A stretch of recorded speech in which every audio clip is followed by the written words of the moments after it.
I'm going to introduce our first speaker, the amazing Simon Fanshawe OBE. He's a very prominent diversity consultant and author. He's the co-founder of Diversity by Design and also on a senior level diversification. Simon is also recognized for the power of difference, which was voted the second most influential thinker by HR Magazine in 2023. I'm thrilled to have him on board today. It's been great to speak to him in the build-up. Simon, over to you. Good morning. My name's Simon Fanshawe. I've got some slides which I hope will move on. Oh gosh, it works. The technology works. It's very exciting. I don't know how many of you that are out there. So I shall speak as if I'm speaking to one person, and I hope you enjoy what I've got to say. I'm going to try and give you what I hope is an original take on the question of diversity and how it might relate to innovation and what you're doing in all the various segments of the maritime industry.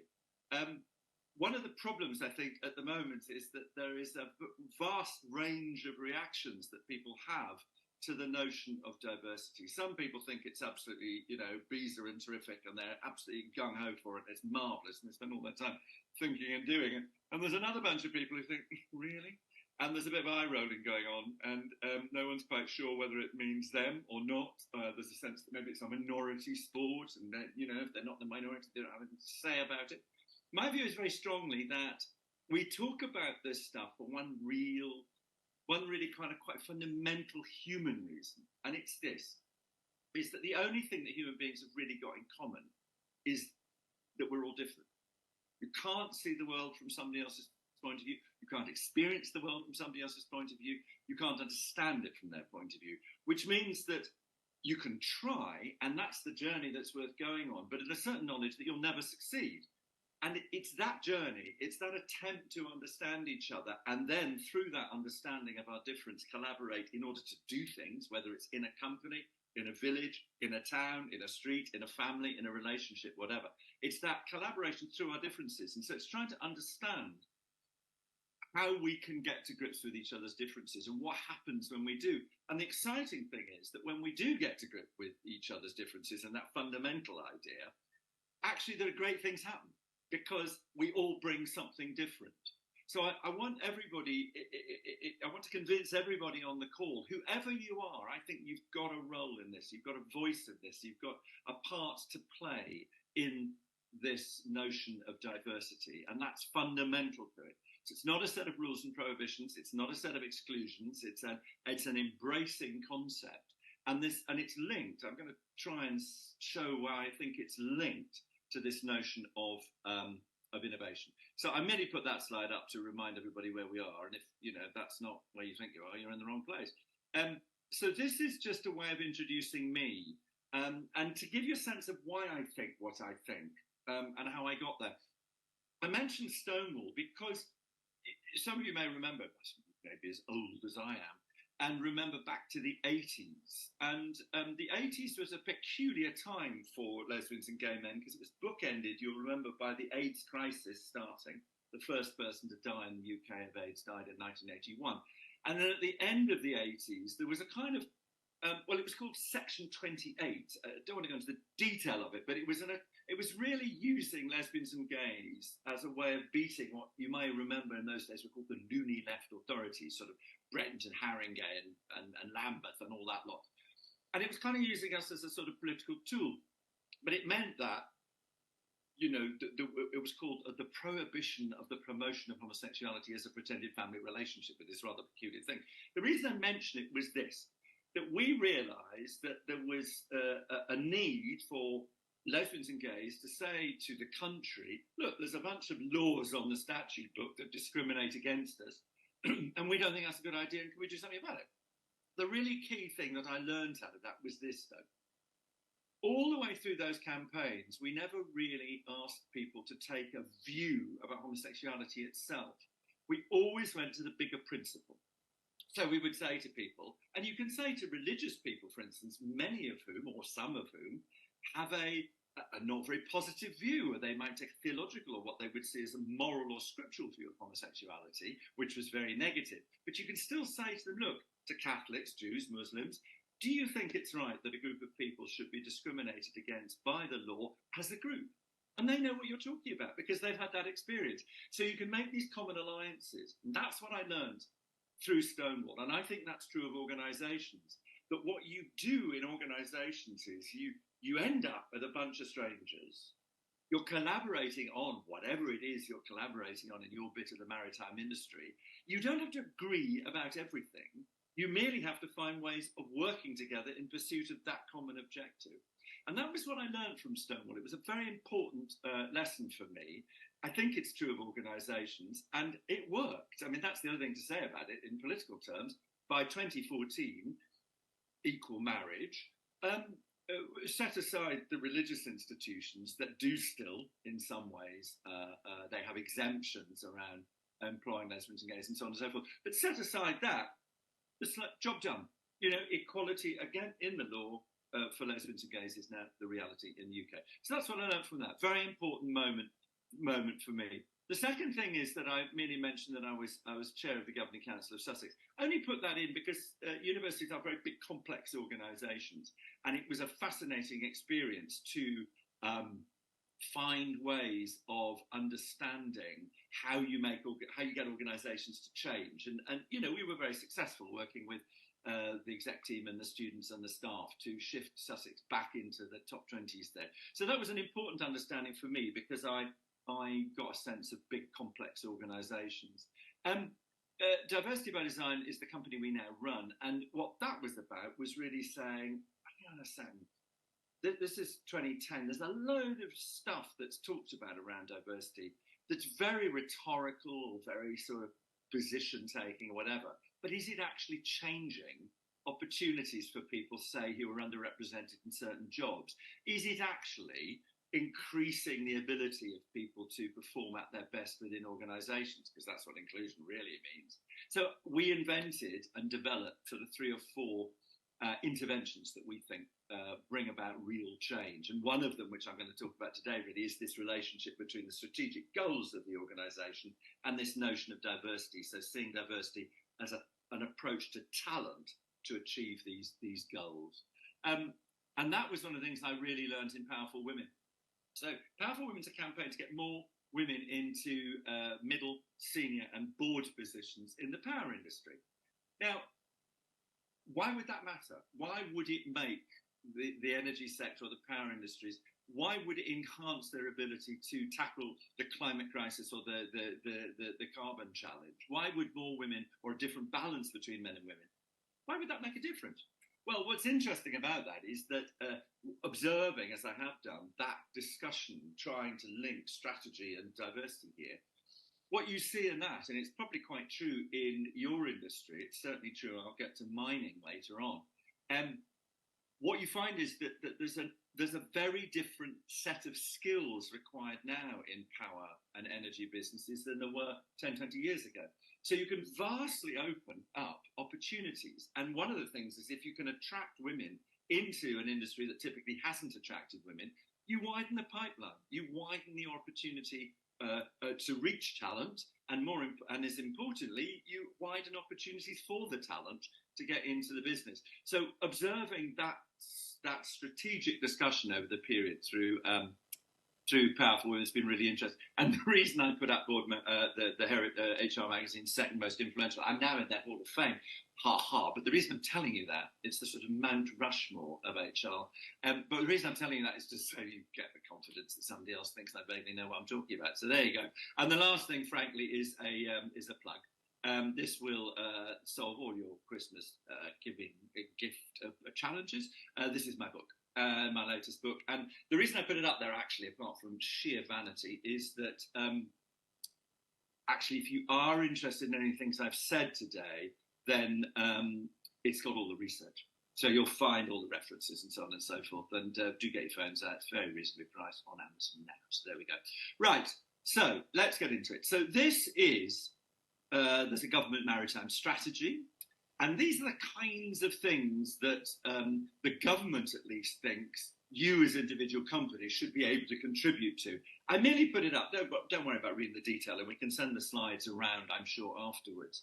But I put it up because the proposition I'm going to make to you is that in the sector, these are objectives that the government and the sector is suggesting you achieve. And then, of course, within your companies, you will have individual strategic goals. And so what I'm suggesting is that we keep these kind of goals in mind when we think about diversity, because diversity doesn't sort of sit on its own somewhere over here. We're going to do diversity. It has a function in relation to what we're trying to achieve. So these kind of goals, the question will be, what is it that can help us or enhance your ability to achieve these goals? And how does diversity play a role in that? Let me just give you some distinctions to start with, though, because, again, often the way in which it's talked about, diversity tends to be talked about in terms of what I call the diversity deficit. In other words, if you look at the data, they will tell you that certain people have less opportunities than other groups of people in relation, say, to the top jobs. So if you look, for instance, you take the FTSE 100, you take the 100 companies, you look at the chair, the chief executive, chief finance officer, I counted them for the book. There are more white men called John, David and Andrew in those jobs than there are women or people who are not white. You'll be glad to know I did it again recently for something, and in order for that to work now, progress, you have to add the Michaels. Hurrah. But my point is that there is a deficit there, a deficit of opportunity. The really interesting question, though, is not necessarily that there's a deficit. Data will tell you where the deficits are. Interesting is what is causing them. And what is interesting about that one is that it's not about not wanting women or not wanting people who are not white. It's the reverse. It's about constantly recruiting people who look like or feel like or seem like they've got the kind of skills that you need. But actually, what people are doing, obviously, is recruiting more of what they've already got, in other words, themselves. So it's what sociologists call in-group affection as opposed to out-group hostility. The reason that's worth mentioning that is, if you understand the mechanism that's causing a deficit, then you can do something about it. If you don't understand the problem accurately, you won't find the right solution. So just throwing around words about racism and sexism doesn't do it. That doesn't get you to the heart of that problem. What gets you to the heart of that problem is saying to chair men, mainly, but chair women as well, and chief execs, look, don't recruit the same, recruit difference. Because actually what you'll get out of a board discussion or an exec committee discussion or an SLT discussion, which is made up of different views and different kinds of people, men and women, black and white, different cultures, different whatevers, the very presence of that diversity starts to give you different discussions, and those are enriched discussions. So deficits are important. We need to understand them, get the data, look at your company, find out where the opportunity is falling and not falling, find out who's having a good time at work, who's not having a good time at work. All that is very, very important, and then go into that data. You wouldn't look at any other data set in your job where you just stuck at the headlines. If you're going to do something and, build a boat or whatever it is you do, I don't know, put concrete foundations for wind farms, whatever it is you do in the sector, you would plumb that data until you understood it precisely. We'll do it with the diversity data. The other side of it is this question of the dividends. And my point being that if you combine difference, and I'll get onto this a bit more in a minute, if you combine difference, you do get changed results. So actually, for instance, around risk, which I'll get to, if you put men and women in a different balance around a discussion about risk, actually you get a different kind of discussion than if it's just men or just women. So there's a dividend that comes from diversity as well, and that's the relationship to the strategy. So just try and, if you would, hold those two different ideas about diversity. Obviously they're related, but they do need to have a separate focus because they are actually different things. And we don't just talk about deficits, we don't just talk about minorities, we talk about what is to the benefit of the whole company. That's the dividend. Secondly, when we talk about diversity, it's very often talked about in terms of who you are. In other words, questions of identity. So are you black? Are you white? Are you male? Are you female? Are you gay or straight? All those kind of identities. They are important because who you are it determines to some extent what you know, because your background, your upbringing, who you are in relation to society, that does determine who you are. But how you are, in other words, your personality type is also really important. And any of you who, you will manage people, and you know that each person has different, what I call conditions for success. And you know that each person works in a different way, and they have a different way of contributing at their best to what it is you're trying to do together. So it's worth remembering that people aren't just these categories, we are all also personalities, and those things interact. And the last thing is just really a comment on the categories. Categories are important. In other words, there is a group experience. So we know, for instance, that women in our society have a set of shared experiences in relation to men as women. And we know that lesbians and gays have a certain level of shared experience. We know that people who are not white in a white majority country will, at some stage during the week, probably experience that sense of being black in a minority country, in a white majority country. Sometimes that's overtly racist, sometimes it's more benign. But there is a shared group experience. However, those categories do not define us. They may describe aspects of of our experience, but they don't define us. So we also are individuals with talent and ambition. And there's a real tendency at the moment to categorize people as if, A, they have a completely common experience and that they are, as a group, completely common. But think of this phrase, BAME, black and minority ethnic. That is a vast category of people with really no unity of family, culture, religion, geography, provenance, whatever. So you have to understand people's particular experiences as well as their common experiences. So never, and it's easy in companies. They have, you have a staff network, sort of the women's network or the LGBT network. I mean, somebody said to me the other day, "Are you LGBT?" And I said, "Well, you can't be all of them." So you can't cram everybody into these groups. What you've got to do is understand there are voices and disagreements within the groups, between the groups, and that group identity doesn't describe the whole of the experience. So let's go on to the next slide. Sorry, at the same time as looking at those, they're quite difficult for me to see on the screen. So I'm also looking at my own set. I just put this up. This is a question of deficits, this very broad set of figures. But what you can see here is that the sector, and this is 2021, but it won't have changed very much. The sector is overwhelmingly male. I want to emphasize this again and again. There's nothing wrong with being a man, as pale, stale, and male. It's nonsense, these kind of things. There's a rejection of whole groups of people. This is nonsense. But it is interesting that there's an imbalance in the sector. And the question will be, would you have a greater access to talent if you tried to appeal more to women? That's the sort of question I want you to ask in your company and in the sector. Would you have more access to talent? Would a different combination of men and women, a different balance of those two, would that change the kind of decisions and the way in which you discuss and go about things? Would that change that? These are the questions that give us the dividend. And the other question is, why is it that there is that imbalance? Now, it's probably historical. It tends to be in engineering or heavier industry sectors. It tends to be a historical imbalance. For many, many, many years, these sectors have been sectors in which women have not been particularly encouraged to work, and they haven't particularly felt like working, and men have. So what do we do about that? Does the solving of the deficit lie within our gift or in somebody else's gift? So, and I put this up here because this is often what happens, is that chief execs ring me up and say, we must get more women. And I always say the same thing to them, which is, all right, let's pop out on the high street and get 6 assorted, shall we? And then they go, I don't mean that. And I go, well, I know you don't mean that. But it turns out women are not a job lot. You really do have to understand what is the relationship between a different balance of men and women and what it is you're trying to achieve. So what do you mean when you say more women? Are you looking for a wider range of skills that you're trying to attract, or whatever, or whatever, or whatever? So it's not just about the numbers. It is about what people bring as individuals as much as what they bring through their groups. So what I'm suggesting is, when you get back to your businesses, that you think about these questions.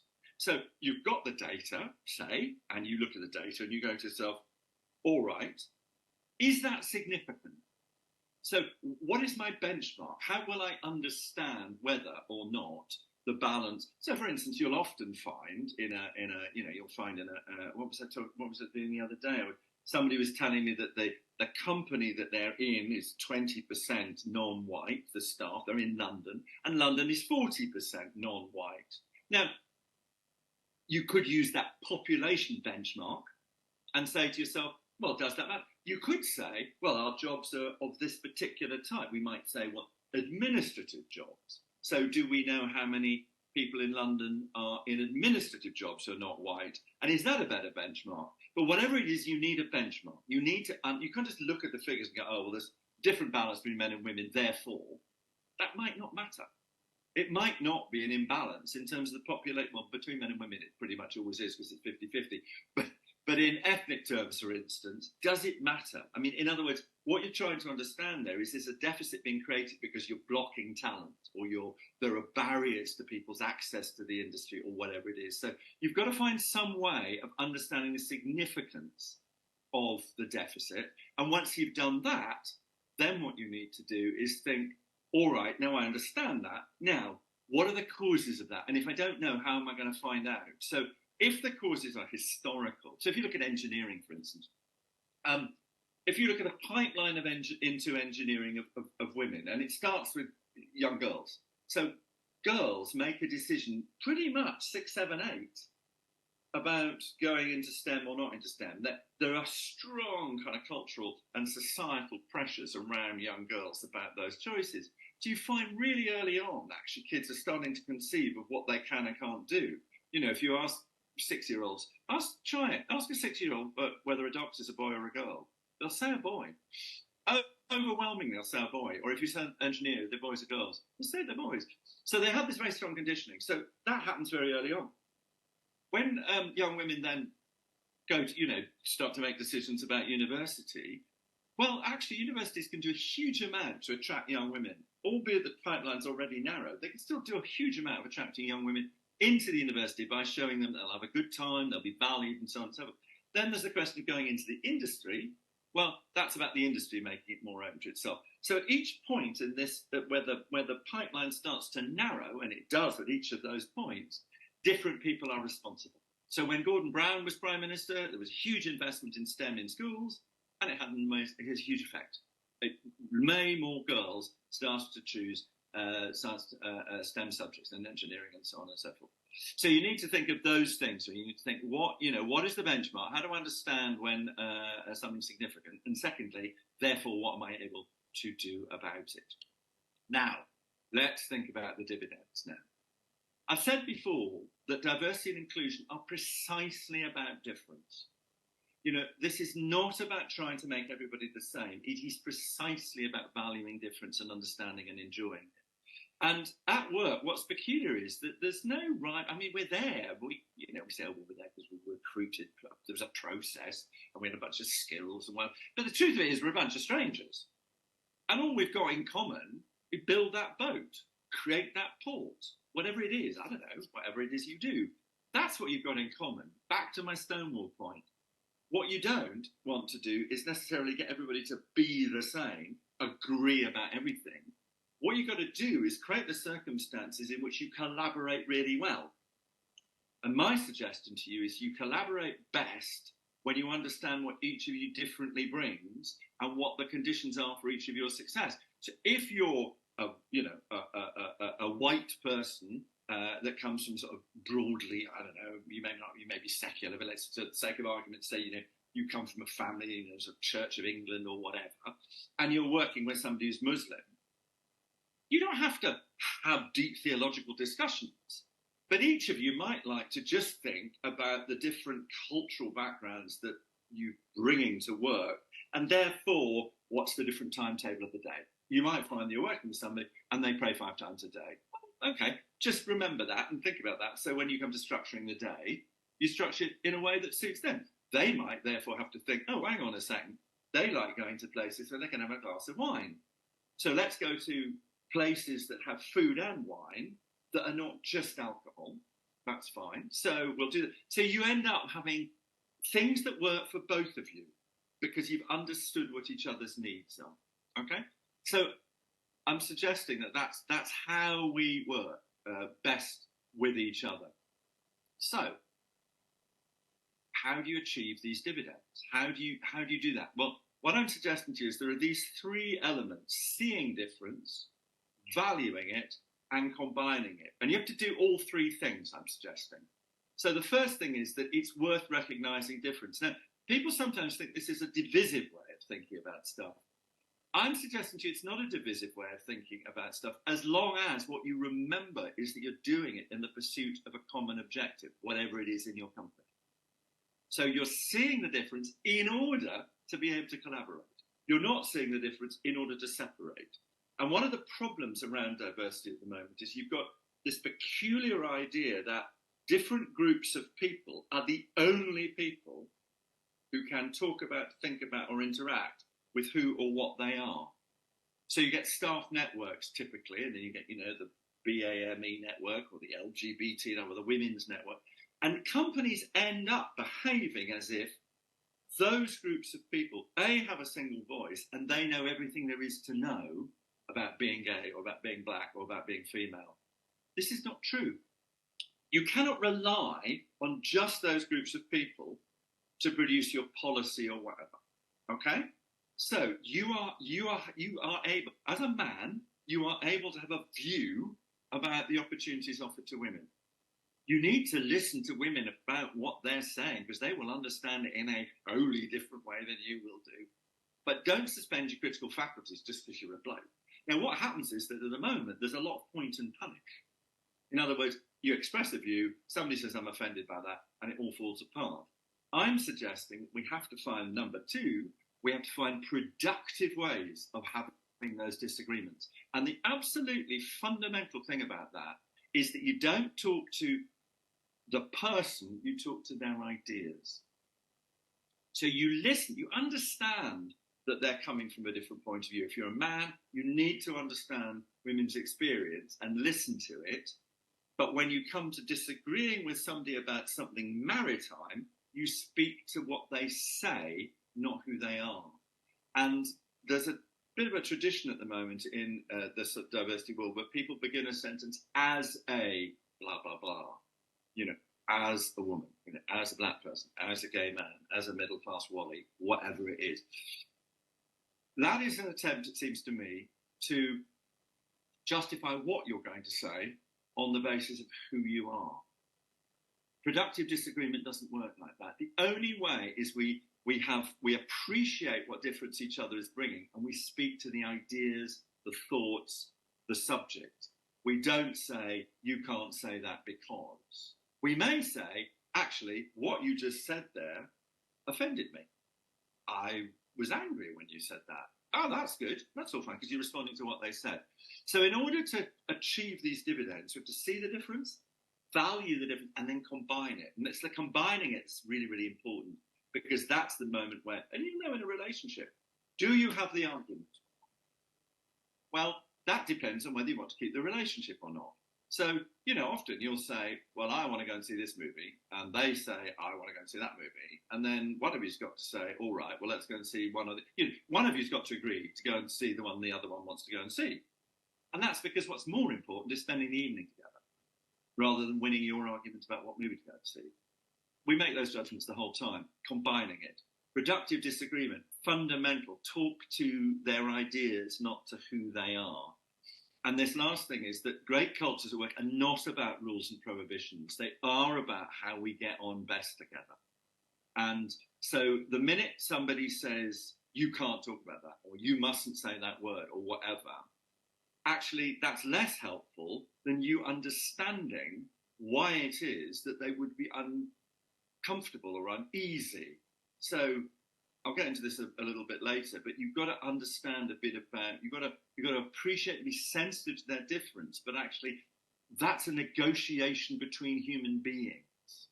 It's not a rule or a prohibition about using certain language or not using certain language, because if we have rules and prohibitions, we simply end up walking on eggshells, and that is absolutely counter to an atmosphere in which innovation happens, because innovation happens when we have this real creative conflict between each other. But you can say to each other, we will do it in this way. Productive disagreement requires you to be productive. So you have to agree some rules about how you talk to each other, but not what you talk about. So this is an example of a dividend that comes from a different balance of men and women. Excuse me, I'm going to just take a sip of coffee. So the Harvard Business Review published this piece of research. The question was, do executive teams take different decisions?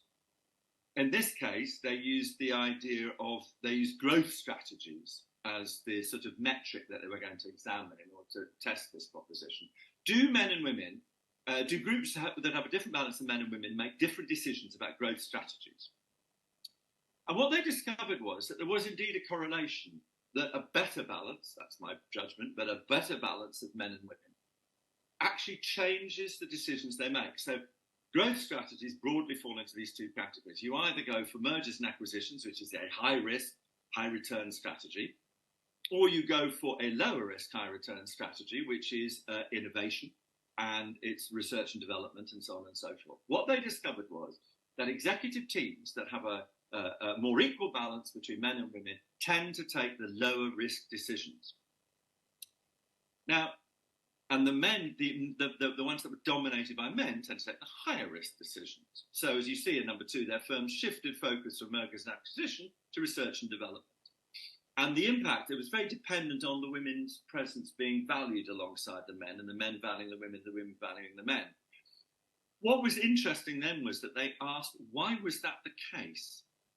Why was it that women were taking and balancing the decisions about that risk decision in a different way? And I'm paraphrasing this, but broadly speaking, the conclusion was this. As women rise up an organisation, if a man tries something in an organisation and it doesn't work, the organisation tends to say, well, here we go. And if a woman tries something and it doesn't work, the organisation tends to say, well, she can't do it. So you end up with women, as they rise up organisations, they have very different levels of jeopardy around risk than men do. So they make different decisions about risk. It's a fascinating article. As I say, we'll circulate the slides. So I'm just trying to find the clicker. There we go. So this is another example. This is from 6 years ago, but it's Boston Consulting. This paper, you can find it online. It's interesting. The mix that matters again. Did I mention the book? It's in the book. So they looked at these companies, and the key things were that companies, that second paragraph, companies with the greatest gender diversity, so 8 out of every 20 managers were female, generated over a third of their revenues from innovative products and services. The key thing about this, and it's a chance to make this point, it's not about averages. It's not about saying we've got 40% of women across the company, because the question is, where are those women? And what you very often find is they're in lower status jobs. So this is very much about saying they're having a high percentage of female managers is positively correlated with disruptive innovation.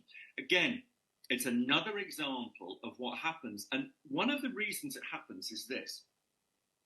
Think of discussions you have when there are just blokes in the room or just women in the room. Then think of discussions you have when both are in the room and you value each other, you see each other equally, and you're able to contribute equally. The discussion changes, doesn't it? If you were to sit around and have a discussion about family life, and you were to have it with a group of heterosexual people with 2.4 children, it would be a very different discussion than if the group of people had within it some gay people, some people who come, say, from families where there are more than, there's one husband and more than one wife, or whatever. They are very different discussions. The presence of difference and the valuing of difference in a business, a team, a discussion, it changes the nature of the discussion. My suggestion to you is that when it's done well, it's a positive change. It opens up the what you don't know that you don't know, because you're bringing in that difference and you're valuing that difference, and then you're combining that difference. So this is just another case study which illustrates that. So, sorry, and this is a third case study which illustrates a similar thing. This is Andrew Mackenzie's no longer the global CEO, he was before. I know this story because a woman called Vandita Pant, who I think is now the CEO, but she was at that time the finance director of BHP Billiton. She came to Powerful Women and she told us this story. So in 2016, they set this, and you'll notice it's not a target. It's an ambitious and aspirational goal. In other words, it's a direction of travel. It's not a target. Gender balance globally by 2025. They would never achieve it. When they set this goal, only 17% of their workforce was female. Why were they doing it? They were doing it because they looked at mining, and they've got two big challenges in people terms. One is that mining is by and large populated not just by blokes, but blokes that are older. So in the next 10, 15 years, they have got a major demographic problem. They've got a big drop-off. They will literally lose a whole bunch of their workforce. The second thing is that mining is changing fundamentally. It's changing because of AI, because of drones, because of robots, and a whole bunch of things. It's, if you like, it's going from brawn to brain. So the kind of skills they need in mining now are much more about project management or technical skills, technological skills, or computer skills, whatever. Therefore, they're not just looking for that traditional pipeline of talent, they're looking to broaden their pipeline of talent. And what they discovered too was when they went down into the business and looked at teams that had 20% or more of women, which in terms of the 17% is a significant amount, actually those teams, they had the reduction in injury frequency of 68% compared with the rest of the company. And they had a 17% increase in the accuracy of forecasting. And that's because the presence of men and women together in those teams changed the culture of the team. So risks were seen differently, back to previous example, and so on and so forth. So these are examples of the way in which this idea of this idea of diversity and combining difference enables companies to change the way in which they think about making decisions. Just a couple of last thoughts for managers is that, I mean, we do basically four things in our business. We work with you to decide precisely why it is that you're pursuing greater diversity in the talent in your business. Because too much of it now is expressed as, well, it's the right thing to do. Well, you ask a lot of businesses. We worked with a rail company once, and the boss, lovely man, kept on saying, it's the right thing to do. We need more diversity. You go and talk to the white, middle-aged drivers and guards and people who worked on the train. What they heard was, oh, I'm going to be replaced. That's not what the chief exec meant at all, but they didn't think it was the right thing to do. So the right thing to do, yes, it may be the right thing to do, but you've actually got to have a strategy about over time changing the balance of talent, not indulging in kind of these generalized cliches. So one of the things we've done is developed a process called the diversity framework process. And what that is about giving you the opportunity really to tie down what are the deficits, are they significant, and what are the dividends? Precisely what do we need in our talent strategy over the next period, and how is that represented by offering more opportunities to different groups of people in, up, and across the business. So it's a statement of that. And it's really interesting when you get into the discussions, it gives it traction within the company rather than sitting as this sort of add-on thing. It becomes part of the strategy. So that's the diversity framework. The second thing is this question of I call it leading for inclusion, but it's really about creating spaces that are safe for disagreement, not from disagreement. And this is fundamental to innovation. It's fundamentally important that people are able to speak freely. And if you have a situation in which, for instance, you're prescribing certain kinds of language, the NHS has got itself into a real muddle on this. On one level, they've got a whole set of prescriptions that they're trying to impose upon people of language about, I won't go into the detail, but various things. And people are being told that if they don't use that kind of language in relation to patients or whatever, then that will be a misdemeanor. On the other end, they've got this thing where they say, well, we've got a whistleblowing policy and we want people really to feel that they can speak up. But if people see them colleagues being sanctioned for that, they're not going to speak up for this. So what we've got to do as managers is we've got to create this space where safety is safe for disagreement. The whole point about safety, people are misinterpreting it these days. Safety is not about absence of disagreement. It's about the ability to have disagreement well. So leading for inclusion, there's a set of tools in there for managers in order to do that. The third thing is debiasing recruitment. So that's about really ensuring that people who want to work in your industry and companies really do have a fair crack all the way through. And we've worked with a Harvard professor called Iris Bonet to create a system that debiases recruitment. And the last thing really is to get staff networks to focus on the company rather than themselves. So we do a load of work around with staff networks, asking them really, what can you bring to the strategy? What voices can you bring to the development and implementation of the strategy of the company? I say any other thoughts? We're going for a Q&A. If any of you want to get in touch, there's my contact details, and please do that if you'd like to get in touch. But the way in which diversity has gone at the moment, that this walking on eggshells is potentially very damaging, and there's a real balance, I think, between people saying, say you're one of relatively few black people who work in a business, and you clearly want to work in a place where you don't feel that every day you're sort of going to bump up against, I don't know, just things that are said or done that end up with you feeling further out, outside or uncomfortable or unable to. Similarly, with women, we worked in one of the big food retailers, and in one section of it, and the guy who ran it said that he just felt women were having a really bad time in that part of the business, and could we find out why? And we did. We did this insight survey process, and we asked men and women actually about their experiences, and what it was clear was that the women were sort of experiencing a kind of drip, drip, drip, really, of everyday sexism. None of it was big enough. None of the individual incidents was necessarily bigger, but it cumulatively the effect was very just demoralising. So there was one woman. She told this great story. She said that she worked with this guy for 7 years, and every day she came in, and he commented on her dress and her shoes. And when we brought this up and read it to him, he said, well, this guy, and he went, oh, God, that's me, And he said, I thought I was complimenting her. And I said, well, I'm sure you did. But the thing about a compliment is that a compliment is defined by how it's received, not by how it's intended. So for something to be a compliment, you have to try and understand what someone would like to have said to them. So you have to understand that maybe your PA doesn't want you to comment on her clothes. She would like you to comment on the fact that she organised your diary fantastically well last week because it was extremely complex and she did it really well. So maybe talk about her work. But the point was that, he had meant well, but he'd not achieved the effect that he wanted to achieve. And this imbalance between intention and effect is I think, the kind of cause of so much of what we do. And I think of behaviour and language in terms of, I always think there's broadly three things: careless, thoughtless, and malicious.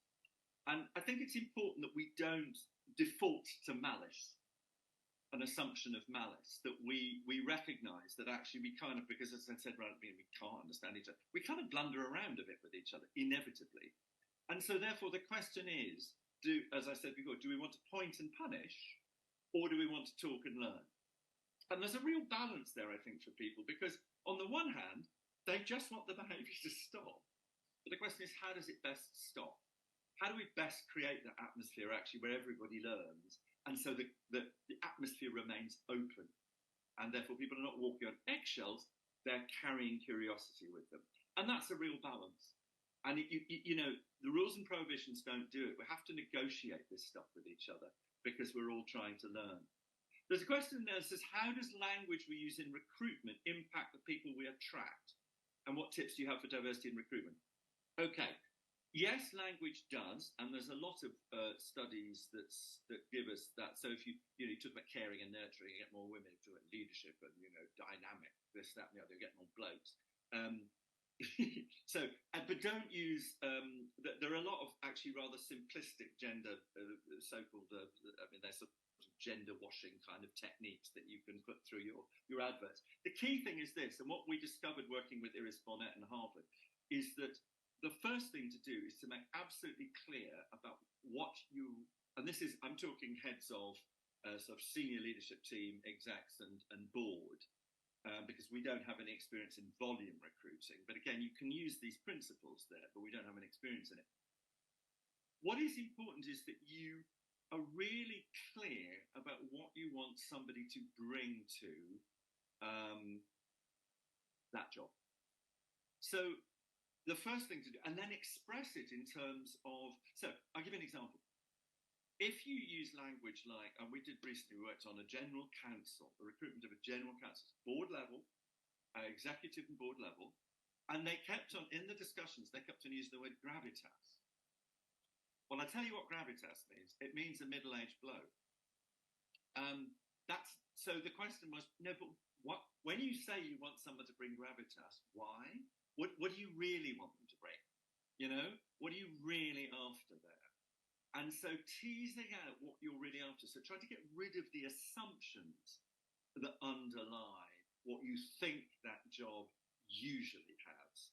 Really get down to what you actually want to bring. And the other thing is that we use this, what I call the virtuous circle of selection. So it goes, what's the team that you're recruiting into? What are you trying to do?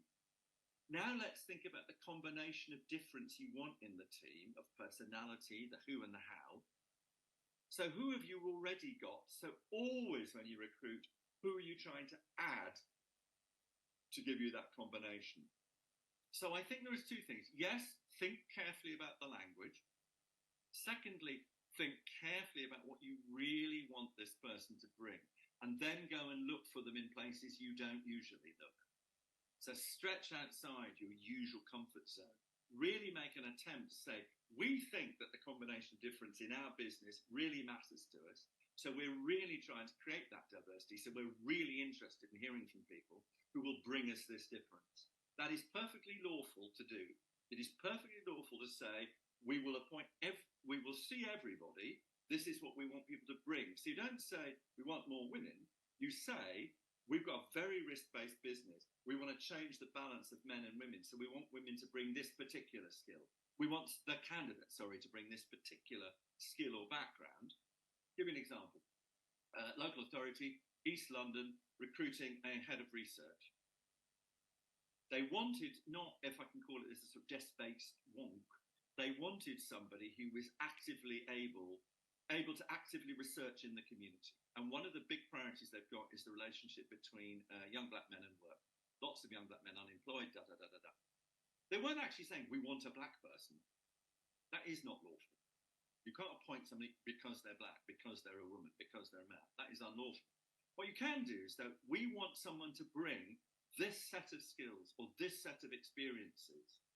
Now, that could exclude, and you could be accused of indirect discrimination, but it's unlikely because you're looking for something that you've really thought through, you've justified it from the very beginning of the process, and you're looking for somebody to bring skills and experience that will enable you to do what it is you want to do.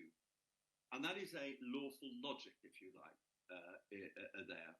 That was a fantastic session from Simon. I hope you'll all agree. Some great insights there. I do encourage everybody to pick up a copy of his book if you're able to. It's a wonderful read, and that session will be available online after the event as well. So please encourage your